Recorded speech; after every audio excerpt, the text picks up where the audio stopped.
Such a good boy.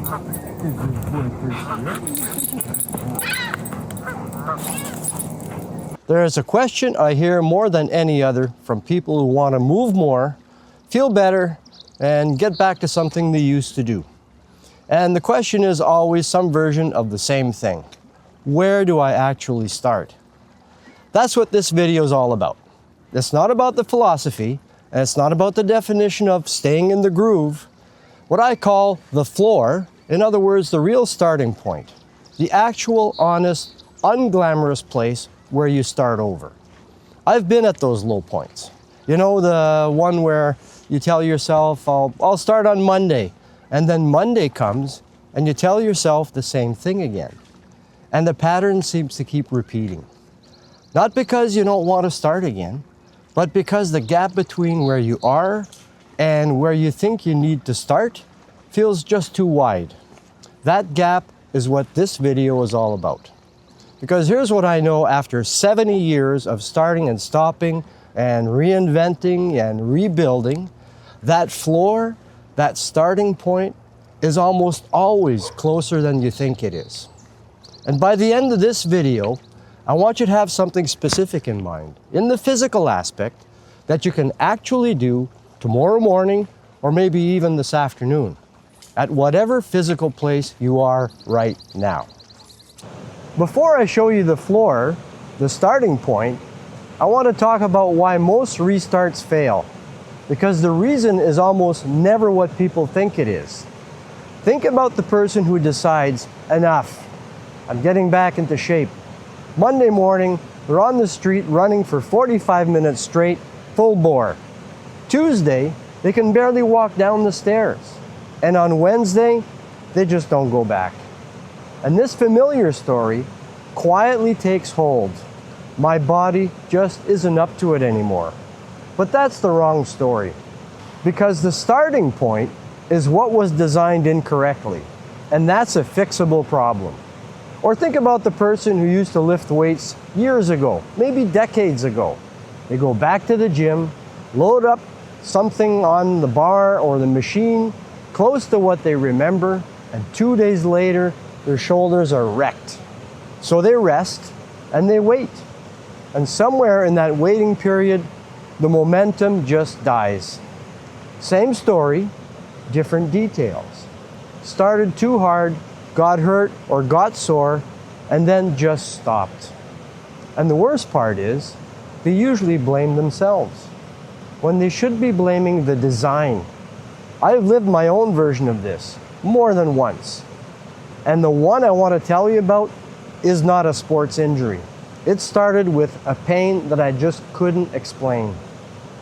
In 2019, I started experiencing sharp pains in my right side rib cage, enough that I couldn't sleep on that side at all, and sleeping on my left side still painful, but less so. Lifting anything without pain was out of the question. Even playing drums was at the point where it was just being very unpleasant. And I couldn't pinpoint any one event that might have triggered the issue. I thought I just needed to get back to the gym, start lifting weights, run on the treadmill, which is what I did, but that just made things worse. So I stopped. I kept having thoughts that it might be something really serious, like maybe cancer, and that was a bit scary. So after almost 2 years of emergency room visits, doctor's appointments, inconclusive MRIs, CAT scans, bone scans, ultrasounds, the specialist, as a last resort, suggested I see a qualified physiotherapist that he knew and that he thought might be able to help. As it turned out, the physiotherapist knew right away from my account and from the medical report that the culprit was likely a deep abdominal muscle called the quadratus lumborum. I know, it's a long one. It's a muscle that extends from the pelvis to the 12th rib, which is the bottom rib. He had seen this before. The other core muscles surrounding that one had become weak, and in turn that was overtaxing that muscle and causing inflammation. So he created a treatment plan in office and also movements and exercises that I could do at home to stretch and strengthen all my core muscles.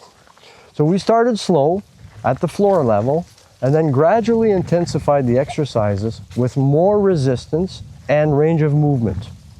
After about 10 weeks, I was almost back to normal and able to continue the therapy on my own. I'm now almost completely pain-free in that area, except for the odd episode where if I'm laying on my left side, it does cause some pain, which is kind of weird because the issue is on my right side. But anyway, all is good now.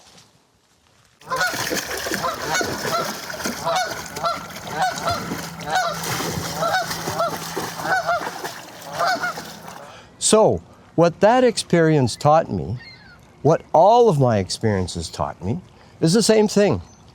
The impulse when you're ready to come back is to pick up where you left off.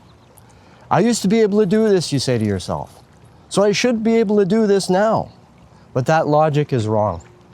It's the most natural, understandable, completely wrong logic in the world. Starting too intensely is not ambition. It's a design flaw, actually. And the solution isn't more willpower, it's a better designed start. In my case, the correctly designed path was to start slow, which was obviously helped by the physio. So here's the floor, the actual honest starting point. Not the one that sounds impressive, the one that works. Try getting up from a chair and sitting back down 10 times. That's a starting point. Even just one push-up. If that's not possible, do a push-up against the wall. That's also a starting point. A 5-minute walk, not a training walk, not a brisk walk, just outside, moving, 5 minutes, that's also a starting point. Standing on one leg for 30 seconds while you're waiting for the kettle to boil, that's a starting point. These are all practical examples. Now, I know exactly what some of you are thinking. That's nothing. That won't make any difference. And I want to push back on that a little bit. Your body doesn't know you think this is embarrassingly small. It just responds to what you actually do. 10 chair stands is real physiological stimulus. It's the same movement pattern as a squat. A wall push-up loads the same muscles as a floor push-up, just with a little less weight. 5 minutes outside is 5 minutes better spent than sitting on the couch. The body doesn't grade you on ambition.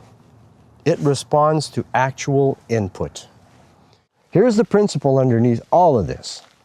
The goal of week 1 is not progress. It's just showing up again. That's the whole job. If you do the same thing again tomorrow, then you've succeeded. Because what you're actually building in week 1 isn't fitness. It's the habit of returning to the game. The fitness follows. It always does. But only if you keep showing up for it to follow. In the last video, I talked about my own approach to all of this. Accomplishing one meaningful thing per day, no matter how small. Something you can look back on at the end of the day and say, I did that, because that counts. I want to bring that into this conversation now, because for the person starting from very little, that one thing, that one meaningful thing is the starting point itself. The decision to begin, getting dressed and stepping outside, the 10 chair stands, the walk around the block. That is a meaningful thing, and it counts 100%.